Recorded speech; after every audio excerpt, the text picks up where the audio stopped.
Are you looking for a simple, easy weight management solution? I thought you might be. I know I was. I also wasn't interested in something with a ton of gimmick without any science behind it, which I know a ton of companies have.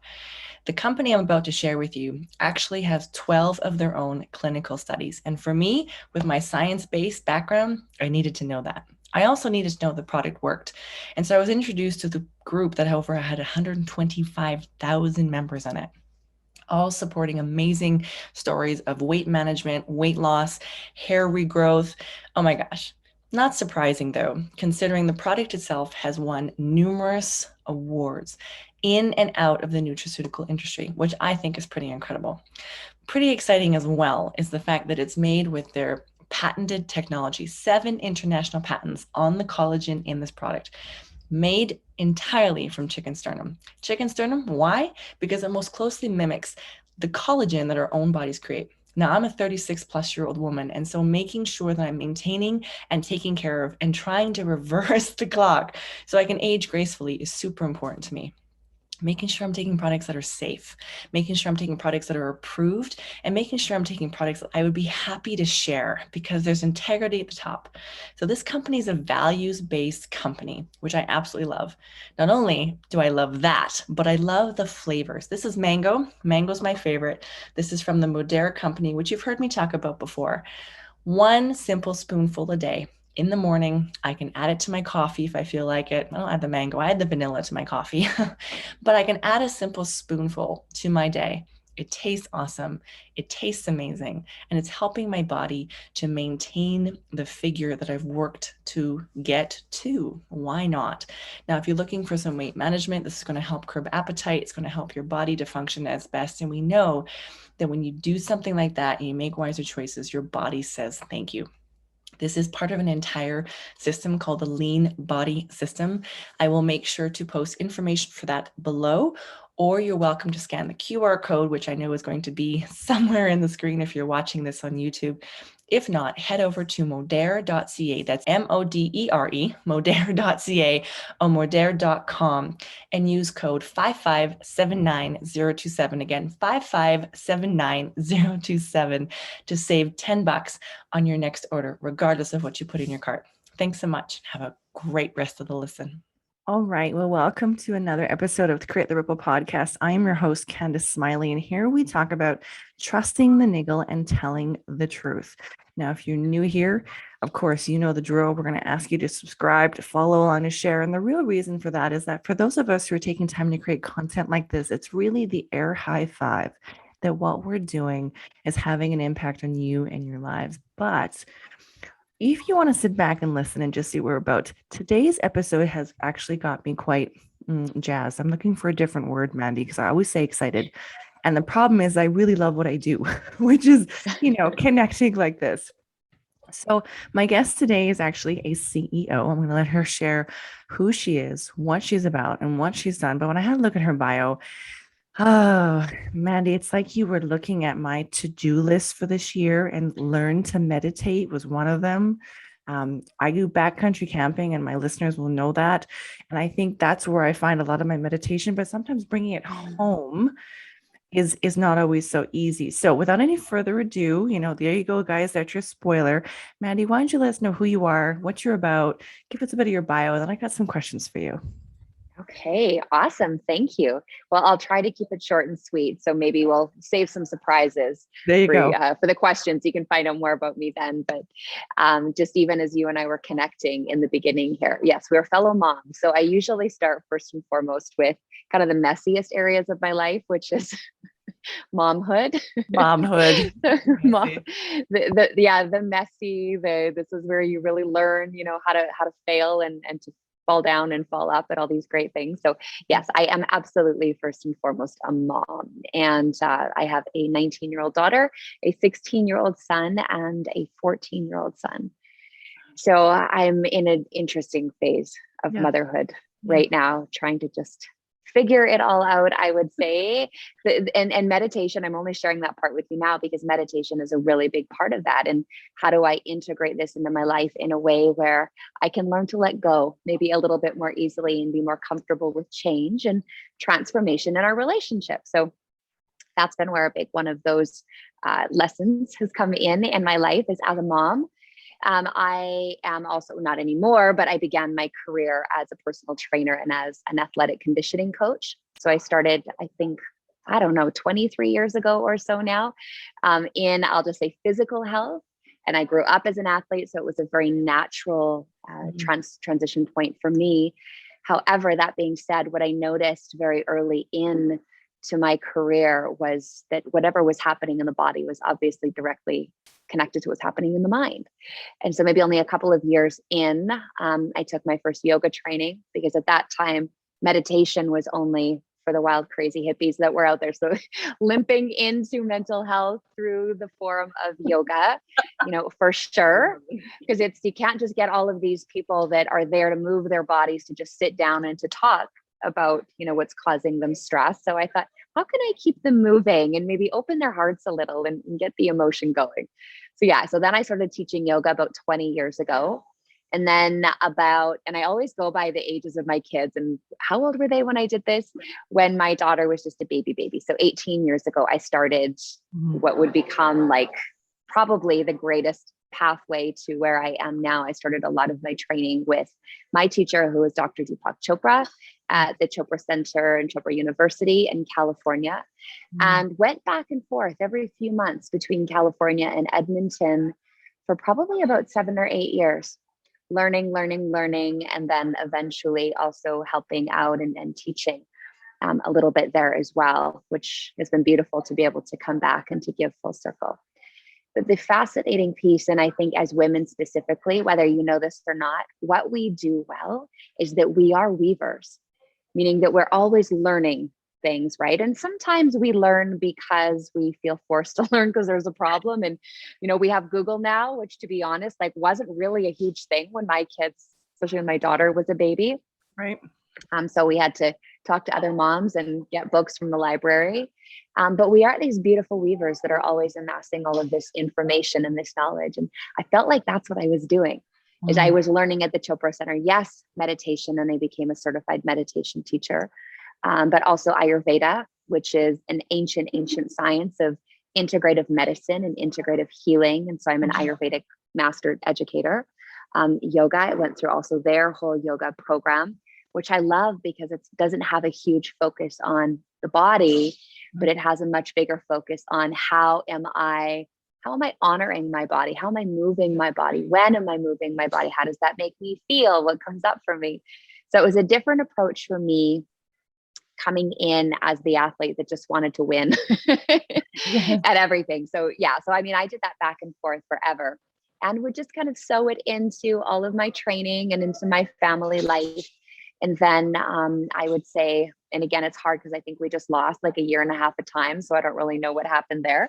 Right. I think around 8 years ago or so, I left personal training. I left working with all the athletes I was working with, and I decided solely to focus on mental health and through the avenue of meditation and mindfulness, and started my company, Lifestyle Meditation. 5 years ago, we opened Canada's first mainstream meditation center. And 2 years in, I partnered with a company in San Francisco, another meditation center, and was running all of their education programs, wrote them, ran them, facilitated them. And then COVID happened. So I know you have some questions around that, but things have definitely changed again through all of that. So that's where I am today. I'm amazed. And in what I think is really, really interesting, and certainly a thread in your story that seems to line up with mine, is, you started in one place, and then, the thread of where you needed to go or what you felt called to do just sort of, pulled you forward. And I love that. I love that, and I think it's really interesting. I don't know if there was a shift for you when you had your daughter, but there certainly was for me. Like there was literally, before I had her, and then there's a post, after that, whether it's, in the bravery that I feel or the courage that I feel to take, do brave things in my life.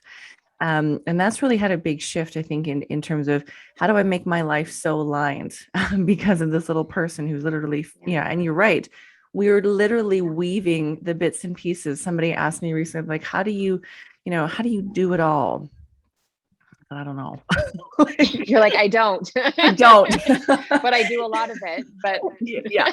It's just like she's, she just found out she's 9 weeks pregnant, or just shared with me that she's 9 weeks pregnant. And I knew this was something she wanted, and she's got a career that she loves. And she says, I'm so tired. How do you do it? And I was like, oh, honey, like, like you think you know what tired is. Anyway, these sorts of things yeah. laughing. I'm laughing at them, but the reality is there's a resilience in us, right? Which I think things like the meditation, and certainly for me, when I've practiced it, I haven't had a consistent practice, but I do love the practice of yoga. It's that tuning back in to my own self, which I have always loved the most. Sometimes like you go to your mat and you sit on your mat and you breathe. And that's yoga, right? And sometimes you're like, oh my gosh, I didn't know I could bend that deep. And you never go there again. And that's what I've always been fascinated with about this. And so I love how, your journey really went there. And for me, right now, especially, the mental wellness piece is huge. And so talk to me how you've seen, whether you're supporting your clients or whether it's with yourself, the effect of having some of these really positive, practices in place, yoga, meditation, mindfulness. I love that. In place before something of great change happens, because that's the only constant, right? Whether it was COVID or something else. Absolutely. Change was going to happen anyway. So talk me through that, because I think a lot of times as we're learning and adapting and growing into these things or choosing them, knowing that there's a reason outside of just, the reason we're doing it, really sets us up for success, I think. Yeah, no, I mean, I think let's just address right away that the only constant is change. It's the only thing that we can count on and that we can rely on. And even though we know it, we don't like it unless it's something that we're calling in specifically. But the interesting thing is that it's the mind or the ego or whatever word you want to use for that classifies whatever the change is as good or bad. What might seem good to somebody is very, very bad to others. And now, I mean, we all know people that say, oh God, like COVID has been the biggest blessing in my life. I get to be home with my kids, and, I got to reroute my career or my job. It's been the best. And then we see other people, that say, it's been the worst, for another variety of reasons. Right. And the truth is, when you look at it, is it's the same thing that has happened, if that's the way you want to put it, to all of us. And it's how we receive that change. There's this beautiful, beautiful woman that I follow her work a lot. Her name is Lynn Twist. And as a side note, probably everybody here would be really interested in. We'll put a link in the comments below. Yeah, thank you. Thank you. Who listens to that kind of stuff, and then boop, it'll be done. Thank you. So, unbelievable woman. One of her main books is called The Soul of Money, and really discusses that. She started something called the Pachamama Alliance years ago, protecting areas of the Amazon and working with the Amazonian tribes that are there. But she, in her newsletter a couple of days ago, her blog post she said, we keep saying that it is what it is, when the truth of is that it is what we make it. And what we make it is, and this is kind of where some of my work maybe comes in a little bit, and what I really want to share with people is that we can't necessarily like positive think our way out of a problem. It's like, oh, if I just do this affirmation, or if I just do this practice for 10 minutes or 20 minutes, then it's going to change everything. And it's not just those 10 seconds of repeating something, or the 2 minutes or the 20 minutes of sitting on the mat. Is that what we make of something is a reflection of everything that is happening within our body and within our mind. And I want to back up to you saying, I love the practice when I tune in. When we begin to tune into we realize the parts that we love, and we realize the parts that we're really uncomfortable with. I always say that it's easiest to create those happy, healthy states for ourselves and to be good and okay with change when we're not actually being forced to do it. So it's kind of like taking the medicine before you get sick. Yep. If that makes sense. Right. And I think for those people who were doing that before and had done some work and maybe didn't even know why, they were on more of a personal growth journey or spiritual journey, but they're actually more resilient going through this because they can go, okay, I can see that there's purpose or there's meaning in what is happening. I can see that I have a choice into how I'm going to perceive this and how I'm going to act. But those that have avoided the work, and this isn't like a poo-poo or a shame on anybody. We all are in different places, on this map too. But I think the change part, we know that it's coming. We avoid that it's coming. We don't prepare for the fact that change is coming. And then when it does come and it hits us, it is oftentimes the most painful thing. Right. And I think that with our kids. So you're just about to dip into motherhood with 2, even just starting to sit in like, what could that look like? And the parts we don't want to look at is that will change your relationship with your daughter that you have now. That will change your relationship with your partner. It'll change your body and how you feel about that. So not accepting, but how can I learn to surf these waves is what it's about. Well, and I love that you brought that up because that certainly is something that, keeps me up at night, which because I'm a busy mom and entrepreneur, that's when I get to think about these things, right? Yeah. And, have shared that, one of the reasons why I waited as long as I did is I didn't want to change the relationship I had. Right. It's been her and I, we've been like riding that for a long time. And so, it was, an opening myself up to love again and opening myself up to, a dream of having a bigger family and more kids and experiencing that, more side of motherhood. There was a letting go for sure, which I'm glad you brought up because am I really excited to meet this little human? Yes, I am. Have I been thinking about, wow, what's not going to be easy to do? Going to the grocery store. What's not going to be easy to do? Sleeping, right? Different things like this. And you're right. And I have been thinking, even right down to my mom and in my first pregnancy, my acupuncturist actually, I remember saying to her, how do you do it when I feel like, time is just, it just flies by. And she said, you guys just like be present in those moments. And when you realize it's a moment, be in the moment. And I was like, that's been such good advice. And so for me, it's been a lot of, this part of my life, is done. And how great was it? Right. And what's new around the corner? And that little shift has made a big deal. But thanks for hitting that on the head. Ladies and gentlemen, Miss Mandy is very much tapped in, turned on, let me tell you. And yeah, sitting with that, right? And imagining what it's going to be like and beginning to create space. One of my favorite quotes, I think Danielle Laporte said it, but we need to make space in our life for the inevitable arrival of what we want. And, I'm a minimalist, I'm an essentialist. I like to, shed. And sometimes things that I thought I needed last year, I don't need anymore. That's okay. I can let that go now. And with that comes a lot of space creation. And, I found that the smaller I've lived in my life, I live in 250 square feet part of the time. It's just the more I've shrunk that and taken it back to not even just basics, but like what is, right? And what do I want to keep has allowed so much more expansion in ways that I couldn't even have fathomed when I started, adventure. Yes. Yeah. So a lot of that. I have to, I just want to speak to that because we, 4 years ago, we decided to buy a van. So we bought and it is our favorite thing in the whole world. His name is Hiro, Hiro, which is Japanese for adventure. Yep. And he's a 1995 Airstream camper van. And it is so cool. And so we drove down the Oregon coast to Mount Shasta in California with our kids. Yeah. And at the time, there was 5 of us sleeping in that van. So we went from vacationing at all of these beautiful 5-star resorts, going around the world to, this is what we're going to do. We could have afforded the gigantic motorhome, but we didn't want to do that.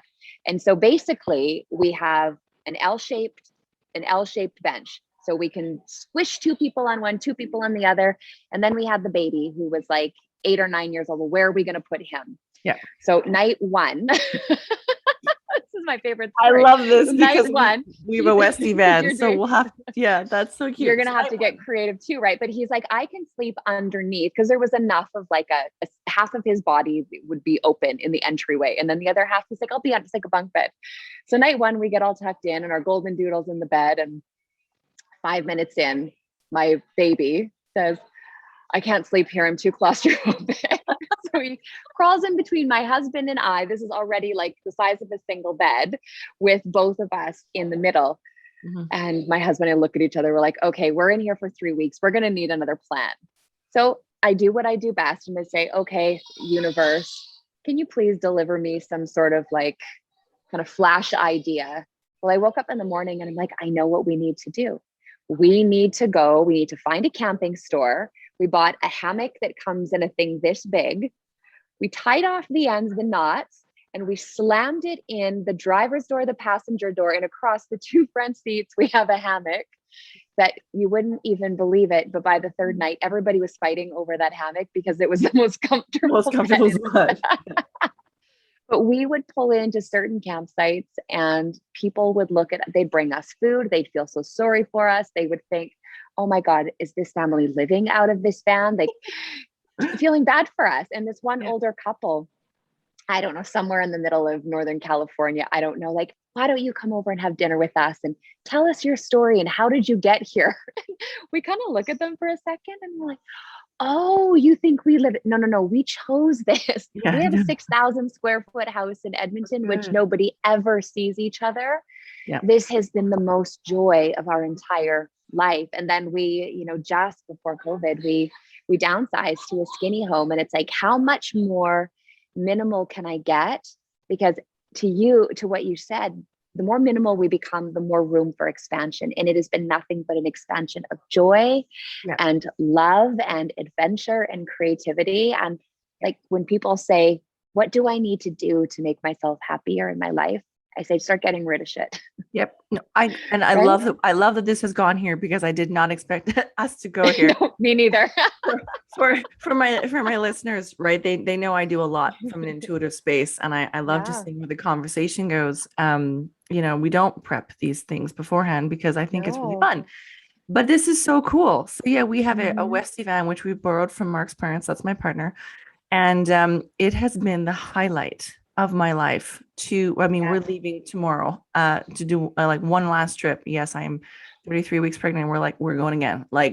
And it's been incredible to shrink my life. And it's interesting because a lot of things I have found that I need, right? Whether it's like you say, ideas, or I will think, oh, you know what I really need for the baby? I need this. And I'll go onto Facebook Marketplace. Wouldn't you know, it's like the first thing that pops up for a ridiculously good price from someone who's really happy to sell it to me. And that's just blows my mind. I mean, I live this life. And every day I'm like, that's so cool. And everything that we need is here. That is the message, is that we just have to trust and believe that. And sometimes you have to follow a bit of a breadcrumb. And you actually have to go out of the house and you have to talk to the person but it's there. Yes. Right. And it doesn't all just drop into the living room. Sometimes we have to take a couple of steps. Usually everything we need is here. Yeah. The other thing I've noticed is that in my tiny home, so one that's 250 square feet with lofts, I have more usable space on the deck than I do in the house. And to be honest with you, people are like, how do you do it? And I'm like, I still have drawers that have nothing in them. And I'm like, I could fill this. And I think, no, I'm just going to leave it open because I'm sure it will be filled with something. And, of course, now there's a baby and something. Well, there'll be some baby clothes in there shortly. But even in that smaller space, I tried to leave space, right, for the arrival of what I want, which is ultimately more. And one of my favorite books, I'm on my list of number 4, is a book called Essentialism by Greg Neo or something like that. Anyway, link will be in the comments.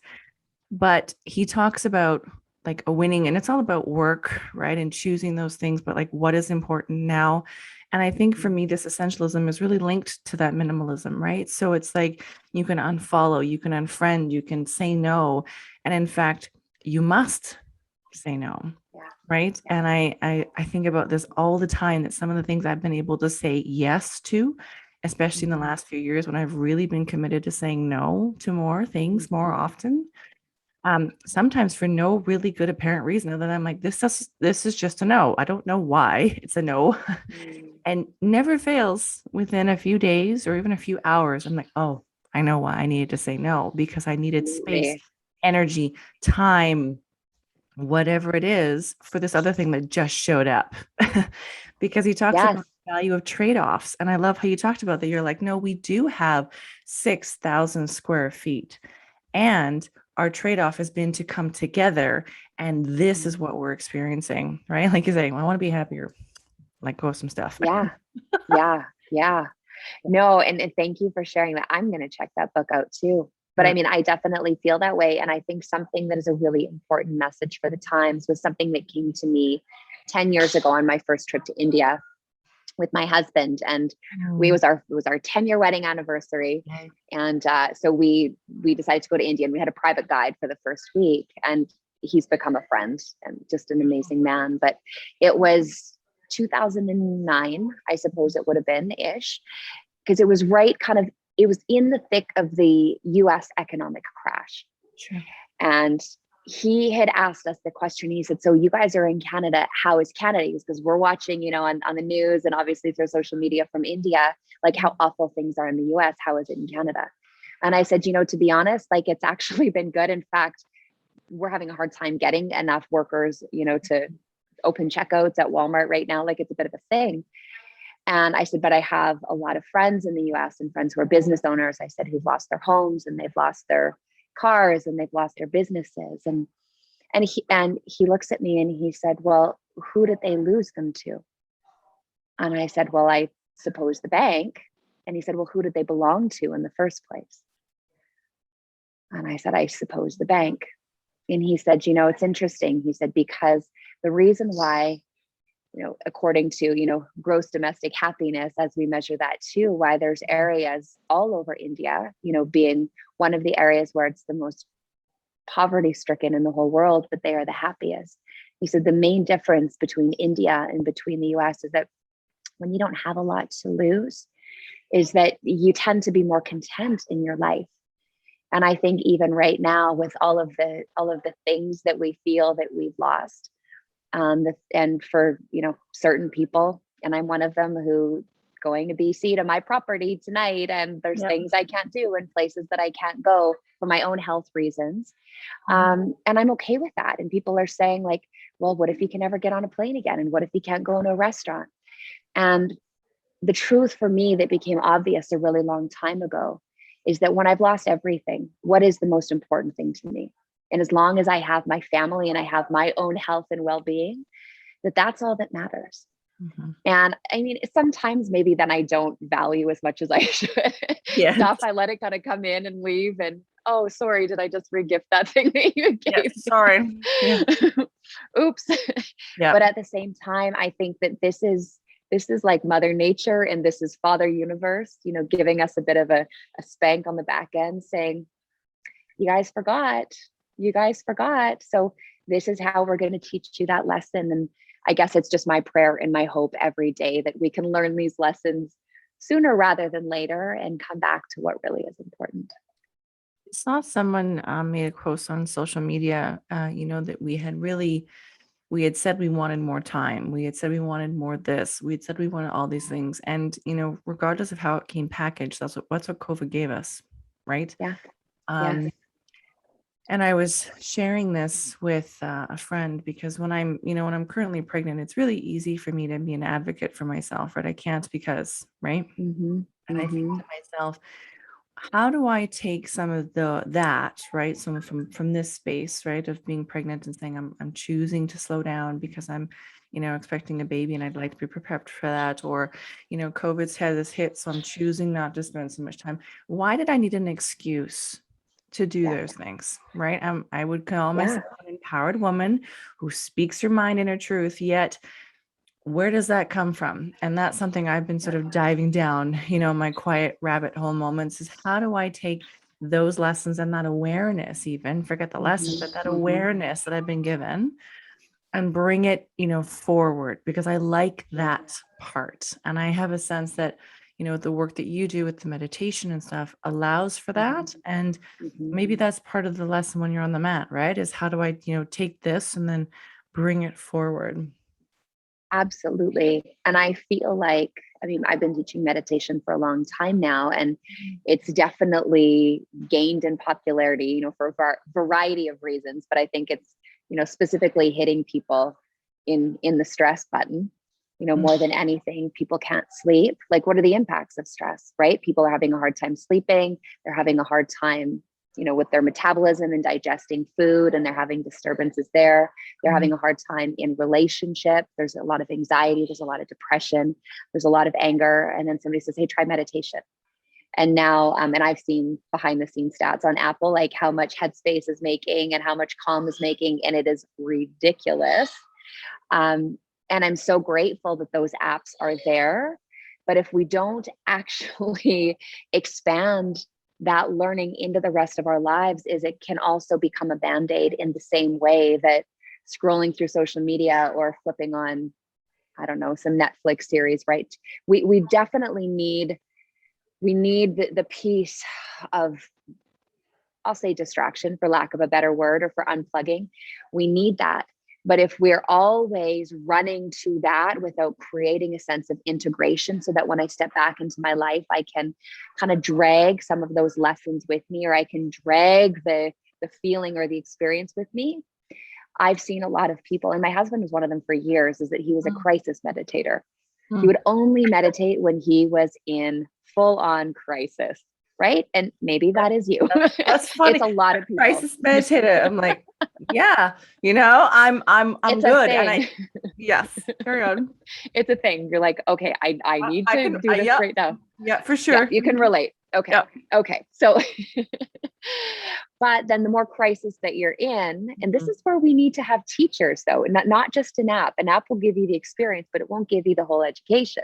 Yes. Right. It's like, okay, well then, how does this help me, to navigate this really difficult I wanted to ask that conversation question because I love that. How do you, and maybe this is why people book time with you, but how do you drag the experience into your world? Because I was like, wait, that's a really good, tell me the answer to that. Because how do you? Okay, I'll give you something very, very simple, like very simple teachings for everybody right now, with respect to stress.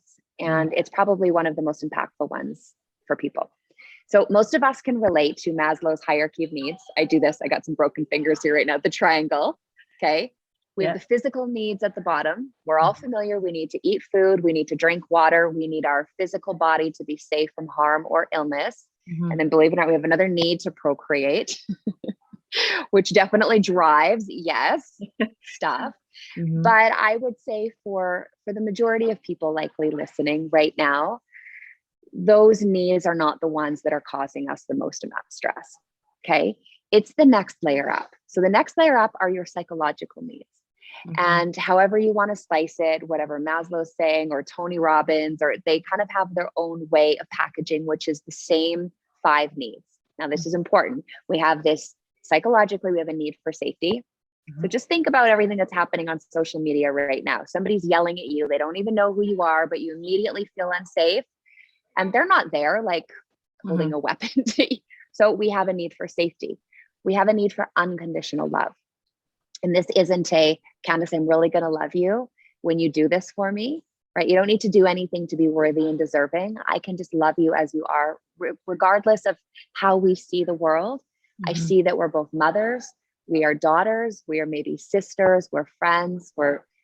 We just love you because of that. So we have that need for that. We have the need, which I've always said, I think in this day and age is the most important one, and it's being proven, is the need for connection. Okay. Connection and belonging. And then the last 2, we have a need to be seen, and to be seen as who we are right now, not as who we used to be. And people saying, oh, you're this and this. Like, I'm not that person anymore. Right. So this one really comes, into, I would say, just the kind of loud contrast when we're usually around our families, for me, my in-laws, all of these different ways. And then the last one is the need to be heard. This is really big right now because you see people try to make their point online.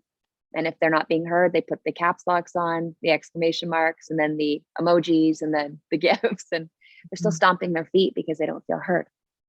So stress is a literal experience that we have in our body when one of those needs goes into default, when it's not being met. So the moment that you start to feel, we know the stress response, right? The heart starts to beat a bit faster. We start to feel a little bit hot. We feel tense. We might feel sick. We might feel sweaty. We feel angry. We feel emotional in any other way. The stress response is showing up for 99% of this population because of one of those 5 needs is not being met. Mm-hmm. So in order for us, when we start to feel stressed out, this is where meditation comes in, because it gives us the space you're talking about. And I love you saying there's a space in a drawer, there's a space on the deck. Meditation gives us a little bit of space because it helps us to sit back and to look. And what are we doing in the moment where I feel that somebody is doing wrong to me or harm to me, or that I'm running late to get somewhere and the traffic won't move? The second that I start to feel myself go into that, I literally ask myself the question, which one of these 5 needs isn't being met right now? And it might be, well, I feel like I don't belong and everybody's yelling at me right now saying, you've made this choice and you need to do this, right? Or I don't feel like I'm being loved because somebody's putting a condition, on that. I don't feel like I'm being heard because I'm on social media and trying to make a point and nobody's listening to me. Mm-hmm. So the thing is that the more plugged in that we are to the world around us, which means the more active that we are on our phones, the more that we're out in the world, the more opportunities for these needs to not be met. Mm-hmm. So already, like 20 years ago when Harvard did kind of this first main study, pre-social media, they said the average human being was having between 15 to 20 of these heightened stress responses a day, meaning their needs weren't being met. But now we have so much stuff coming at us all the time. Who knows how many times that is, but it affects our physical health very quickly, because when you are always jumping into the response, the whole body recalibrates to be there, but it affects our mental processing. How do we see clearly when it's literally like this guard dog barking in the back of your head? And I think about the sweetest, kindest dogs that, maybe they have a thorn in their paw, or maybe they've been kicked around a little, and it doesn't matter what hand is reaching in to actually help, they will perceive it as a threat to their survival, right? And so if I'm barking at you because I feel that you've infringed on my need, my reaction is then going to make you feel like I've infringed on your needs. And we are just two, on the surface, injured people that feel hurt, and it really has nothing to do with the other person. But we have to then be able to step back. And again, these are where these practices come in. And I just say meditation is a practice of creating space where I can come back, and I can then come back to saying, okay, you're a mama, you're just protecting your baby, and that's what I'm doing too. So can we, as mothers, can we sit at the table and have this conversation? Mm-hmm. Right? Or as sisters, or as women that really ultimately want the same thing for ourselves, for our families, for the world. And let's meet there. Mm-hmm. Right. But if you don't have a practice that helps you to do that, good luck with that.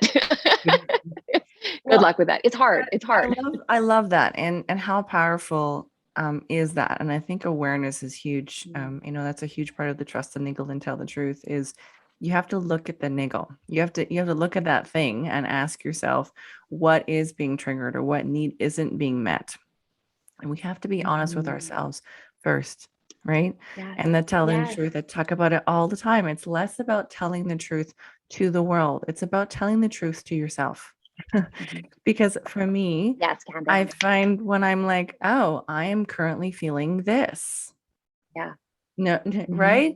I could have done this differently, or this is currently not being met. Like, it's just, for me, there was such a freedom. And like you say, it creates space, right, in my mind. And then all of a sudden I can move into, then what do I do to change it? And sometimes that means, less. And recently I've been doing a lot of work about reconnecting with my feminine self, and now marrying the masculine and feminine within my own self. Which, for years, being an entrepreneur and busy and then single mom, I leaned heavily into the do part of the masculine of my energy, right? So really strong. Now I'm trying to learning how this feminine, right? Yeah. To soften. To soften into it. And recently There have been some challenges within my own personal life, nothing Mm-hmm. crazy, but these higher needs that you're talking about. And my first response, the knee-jerk Mm-hmm. reaction from years of learning, was to lean back into the masculine. And I felt Mm-hmm. literally like disconnected, unplugged, like you name it. It was not a good week, right? Just not a good week. And then when I finally got quiet and I realized I actually need to lean harder right now into the Mm-hmm. feminine. Yes. And then I was like, I don't know how to do that. And I think I was driving in my car, right, having this mental Oh, conversation yeah. and laughing at myself. And I'm like, well, that's the first step. I don't know how, but that's what I need to do. Beautiful. And, with my relationship with Mark, I'd like it to be long term. I haven't always wanted these, right? So for a lot of women out there, if been through the divorce and then you're looking for that space and that to recreate, a lot of our conversations start off with, I don't know how to have this conversation. I don't know how to move through this without moving into Yes. my trigger, without moving into, and it's beautiful when you're in a relationship with somebody who's like that, Yeah. to say, I don't know, I'm out of my depth here. And what's really interesting about it, whether it's, to myself or to Mark or to Mm. someone else, when I can come to that space and say, this is where I'm at, and I don't know what to do to move forward. It's almost Mhm. amazing how you know what the next thing is. Well, I'll do Yes. this right now. Yes. Right. So, But you know what I have to say is that sometimes I don't even think we have to do anything. mhm, agree. Is that sometimes it's just about calling it like it is. We tend to think that things need solutions Mm, and they need a path out. mhm. And sometimes it's not. No. Sometimes it's just admitting that there's nothing for me to do here. And the universe is like, well, because there's nothing for you to do here, right? Like Guess what? I love that Can't tell you. you shared that, about your partner, because that is probably one of the biggest wins for my husband John and I, and I call it a win because it Mhm, really helped to push us past a space where we got stuck forever. And it was whenever we would get into a disagreement, mhm, his nature plus the way that he grew up was to like, let's just get in and problem solve this right now, let's do something about it. And he had a lot of different I'll say mechanisms. um, Maybe mechanism isn't the right word. He had a lot of different, I'll just say processes. He had a lot of different processes and strategies, and mechanics is the word I was looking for, to mhm, make all of that happen. Whereas for me, my tendency was to run away. And I'm like, I don't want to talk about this. I don't want to deal with it. Let me just go cool off and things will be fine. mhm, And to not do the thing. And it took me a lot of years to actually realize, in the middle of one argument, when he said, why do you always feel like you need to run away and you don't want to talk? He goes, I need to talk and to know that this is okay. And I finally said, like you, I said, I think I just realized that I don't know how. And cried, sobbed, like, I don't know how. I don't have a language for what I'm feeling. And I don't know how to get from where I am past that. And now there are so many different way, ways, that we have figured out how to move through it. And one of those ways is that we actually don't. We don't need to. We just need to sit there and to hold each other, or to, whatever, yell with each other, and, not a bad thing. And to move the energy, we're like, you were okay. It was just a build up It's just a of real. energy and emotion. And there's Yeah. nothing that we need to do about it. Is that we just needed to do that. But um, to me, it's the greatest parts of the feminine and the greatest parts of the masculine, to really just disarm ourselves and say, you know what, I don't know how, because there's strength and there's vulnerability, and Mhm. then there's curiosity, and then there's creativity in saying that I don't know how. I don't So I know. think that's probably one of the best things that we could all start to do some of that own work within ourselves, is to say, where do I feel like I need to hold on or defend or create a Mhm. wall, because I'm afraid to let anybody know, including myself, that I don't know what's behind here and I don't know what to do. Yep. Right. Yeah. Yeah. Mark calls me a flight risk because my my mode is to go. And Yeah. I mean, for me, a lot of it is I just need to get out far enough that I feel like I can breathe, to think about it, to figure out Yes. what my next step is, right? But a big part of that Sure. was I would want to come back with a solution. I would want to come back and be like, well, now I know what we're going to do. And it's challenging to be like, I don't know. And that Yeah. feels really weird because now I feel vulnerable, and vulnerable hasn't been acknowledged, powerfully in the past. And so I don't want to Mhm. perceive to be weak. I'm just saying I'm stuck in this thing. And so it's been a Yeah. really powerful, shift. And I think, going back, looping back around to the meditation, when I have been practicing that, then I Mhm. could find that space, right? Yeah. And so that's been a big piece, whether it's been through COVID or now realizing I'm about to have two kids. And everybody almost says it like it's threatening, like we're about to have two. And I'm like, yes, don't scare me more than I already am. I know I need my own space and I can't run away. Yeah, But how powerful is that, right? When we can come, and hence, the trust and they will tell the truth, to be like, I don't have it all figured out, but I um, agree. And we really, do figure it out. I we mean, do. there is inherent within every single one of us. I believe there's an intelligence from our ancestors that Yep. when we are in certain moments of stress, is Mhm. that these lessons or these memories are what gets triggered, right? Is that they go off.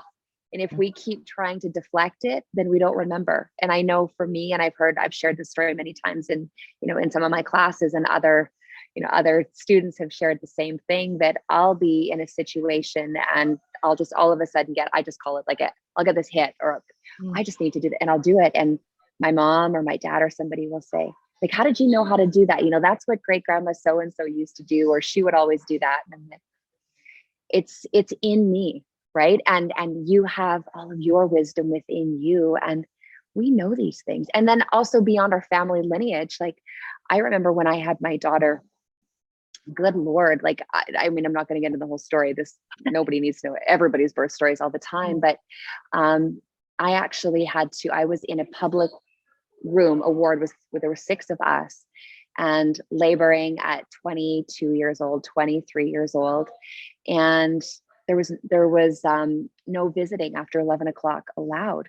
So my husband had to go home. So I labored by myself all night, and as did all the other women, and people who were trying to keep it down. Like the nurse came in and shut the lights out. So women are whimpering in these beds, and we could hear each other. And it Mm. was one of the hardest moments of my whole life, but Mhm. I could cry saying it was also one of the most connected moments in my life, where there's curtains. And there was a point in that night where I just thought, like, God damn, like women and girls birth babies in the middle of fields and back alleys every single day. I have this in me to do this. Mhm. And I, one point, said and it was a girl, she was 14 years old having a baby, a young Indigenous woman in the room right next to me. One point I heard her cry, and I just said, you're going to be okay. You're going to be okay. And I think we both just kind of cried through that. And I thought that, these are the things we forget. And especially right now when we're at each other, Mhm. if there's one thing that I just, want to leave as a takeaway for everybody, is right now we're being told how divided we are and how different we are from each other, but we have way more in common. And we have way greater opportunities when we can band together on the commonalities, which are love and, just collective joy and intention. There's so many things that we could be focusing on that we're not focusing on. Whew, Mhm. powerful reminder. Yeah. So And there you go. I'm going to have you back for an encore, because not only do we have van life in common, we have like this essentialism. You have to read the book, and then come All back, of it. I and will. like, oh my gosh, like just, people are like, what's your favorite book right now? I'm like, well, I'm on read number 4. They're like, why? I'm like, because every Oh time my I do it, I God. think, Yeah. Something new. something For new. sure. I'll come back when you have the baby I'm and we done. can Yeah, hold a babe. exactly. Yeah, exactly. I'm Awesome. excited. Thank Well, you. Mandy, Yeah. thank you for You're joining me welcome. today. This You're was not what welcome. I expected, but I am so filled up right now, and don't want to call it, but I want to respect everybody's time. So we'll have you back again Yeah, to share more. Of course, all absolutely. of Mandy's information will be down in the comments or in the show notes. You can find them, reach out, connect. And Mandy, thank you for showing up so authentically Mm. today, and I'm You are blessing. so welcome. My pleasure. Sending love to oh, so much love to everybody who's listening. I can feel the need for love, and it brings me to Right? It tears feels all the like this time. is So it's like, I'm sending it to you, sister, brother. I'll uh, be back. Mwah. Good luck. yes. Thank you. Blessings with your babe. Well, It'll thank be you. wonderful. Thank you. Yeah, it'll be wonderful. You're welcome. Take care. Mwah. Bye. Hi, my name is Candice Smiley, and I'm so grateful that you're taking a look at Modere as a supplemental income option for you and your family. Modere, in my opinion, is an incredible opportunity for you to get in on the online gig economy and the affiliate marketing world that is just enjoying some serious buzz right now. Let me tell you what Modere is not. Modere is not your typical MLM. It is not a scam. It is not a pyramid. And it's not you having to bother your friends. Bonus, right? I'll tell you what it is though. It is an online social retail phenomenon. And what is social retail? Social retail is you using your social networks to drive retail sales. Bonus, the products, we've got over 100 products. Health and wellness, skincare, collagen sciences, products that people actually want and love to use in their day-to-day. Best part, the products are priced comparably. So they measure up with other products on the market. Now, no, you're not going to be peddling products to your friends. Forget what you think you know about the old MLM model way of doing things. This is very simple. Let me explain. For $39.99, you get access to the social retail or shiftingretail.com back office, which handles all of your accounting and all of your affiliate managing system. There's also tons of training there, as well as on two major Facebook groups, the Legacy Team and the Real Results 2.0. So products-based and team-based. Very, very cool. Now you actually can come in here and only spend $39.99 and make sure that you've got customer orders coming in. So you don't actually have to place an order to be qualified for commission, but orders do have to be moving through your affiliate referral system code. Let me explain. Our products have a point-based system, which makes sense considering that we're all over the world. So you're not limited in your network to one single space. You continue to do your social media the way you normally do. You post a referral link or, hey, I'm loving these products, or hey, just read about these new products, absolutely loving them. You post that referral link, people go to the referral link, and it looks a lot like Amazon or any other online store. There's no weird communications. It's just simply purchase the product. All of the products have all of the product profiles, so it's easy to see ingredient lists, calorie counts, different percentages. There's usually reviews of people, real people, using and loving the products. There's ingredients, and there's often the science that went into it and products that work really well with that one. So the upsell is actually done for you by the company. Any and all of your customers who get started earn you between 10 and 36% commissions. Now, if you choose not to purchase product because you can only afford the $39.99, or you really want to see if this is as true as I say it is, you'll need to have at least 2 orders go through your business to equal 150 points of customer volume, new customer volume every single month. But you never have to buy any of the products if you don't want to. Pretty cool, right? As soon as you hit that quota of 150 PV points, point volume points, you are qualified for commissions, and you'll be paid on the commissions of those 150 points. Bonus. Now, let's say you decide you want to buy something that costs, I don't know, $30, and you get a few points from that. That counts toward that volume. So you really have a lot of flexibility in how you want this to work for you. This app delivers to your phone every day, training and done for you posts for your social media, which means we are taking the guesswork out of you knowing how to build this affiliate gig. If you choose to join my team, I'm going to add you into a Facebook group where I coach the people that are working with me on how to maximize their affiliate and referral-based business. It is an exciting time to be online, and we're seeing people take their small-time social retail business into an incredible supplemental income for them. Caveat, it takes work, it takes time, and it takes energy, but you're already spending a lot of time on your social media platforms. You are already spending time doing the scroll, and we can show you how you can begin to allocate a small amount of time every single day to begin to create this referral-based, affiliate-based gig economy, which I'm really excited to show you. Anyway, I know you've got some questions. Some product videos will be sent to you. We can also send you some more videos in terms of the compensation plan in its fullness. Happy to show you how this whole thing works.